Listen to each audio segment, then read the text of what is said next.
വൈകിട്ടത്തെ ചായക്ക് എന്താക്കുമെന്ന് ഓർത്തപ്പോഴാണ് എന്നാൽ ഇരിക്കുന്ന ബീഫിലോട്ട് ഒരു കപ്പ തട്ടിയിട്ട് കപ്പ ബിരിയാണി ആക്കാമെന്ന് വിചാരിച്ചത്.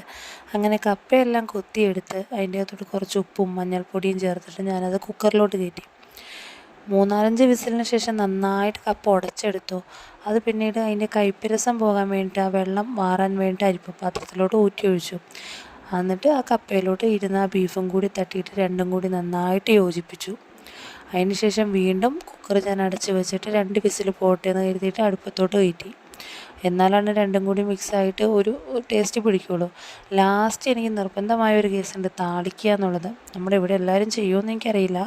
ഉലുവ പൊട്ടിച്ച് അതിൻ്റെ അകത്തോട്ട് സവാളയും കരിവേപ്പിലയും ഇട്ടിട്ട് എണ്ണയിൽ മൂപ്പിച്ചിട്ട് ഈ കപ്പയിലോട്ട് ഒഴിച്ച് നന്നായിട്ട് വൈകിട്ടത്തെ ചായക്ക് എന്താക്കുമെന്ന് ഓർത്തപ്പോഴാണ് എന്നാൽ ഇരിക്കുന്ന ബീഫിലോട്ടൊരു കപ്പ തട്ടിയിട്ട് കപ്പ ബിരിയാണി ആക്കാമെന്ന് വിചാരിച്ചത്. അങ്ങനെ കപ്പയെല്ലാം കൊത്തിയെടുത്ത് അതിൻ്റെ അകത്തോട്ട് കുറച്ച് ഉപ്പും മഞ്ഞൾപ്പൊടിയും ചേർത്തിട്ട് ഞാനത് കുക്കറിലോട്ട് കയറ്റി. 3-4 വിസിലിന് ശേഷം നന്നായിട്ട് കപ്പ ഉടച്ചെടുത്തു. അത് പിന്നീട് അതിൻ്റെ കയ്പ്പ് പോകാൻ വേണ്ടിയിട്ട് ആ വെള്ളം മാറാൻ വേണ്ടി അരിപ്പ പാത്രത്തിലോട്ട് ഊറ്റി ഒഴിച്ചു. എന്നിട്ട് ആ കപ്പയിലോട്ട് ഇരുന്ന ആ ബീഫും കൂടി തട്ടിയിട്ട് രണ്ടും കൂടി നന്നായിട്ട് യോജിപ്പിച്ചു. അതിന് ശേഷം വീണ്ടും കുക്കർ ഞാൻ അടച്ച് വെച്ചിട്ട് 2 വിസിൽ പോട്ടെ എന്ന് കരുതിയിട്ട് അടുപ്പത്തോട്ട് കയറ്റി.